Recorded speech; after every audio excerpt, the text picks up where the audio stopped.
মাদ্রাসাতে খুঁজলে কি আর জঙ্গি পাওয়া যায়? মাদ্রাসাতে খুঁজলে কি আর জঙ্গি পাওয়া যায়?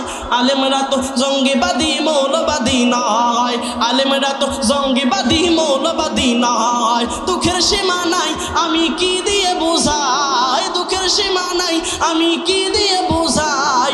আলেমরা তো জঙ্গিবাদী মৌলবাদী নয়, আলেমরা তো জঙ্গিবাদী মৌলবাদী নয়। কথা বলেন ঠিক কিনা? পাগড়ি মাথায় পাঞ্জাবি গায়ে দেখে যদি লোকে, মৌলবাদী জঙ্গিবাদী বলে আমায় ডাকে। পাগড়ি মাথায় পাঞ্জাবি গায়ে দেখে যদি লোকে, মৌলবাদী জঙ্গিবাদী বলে আমায় ডাকে। দুঃখের সীমা নাই বাইরে কি দিয়ে বুঝাই, দুঃখের সীমা নাই আরে কি দিয়ে বুঝাই। আলেমেরা তো জঙ্গিবাদী মৌলবাদী নয়, আলেমেরা তো জঙ্গিবাদী মৌলবাদী নয়। কথা বলেন ঠিক কিনা?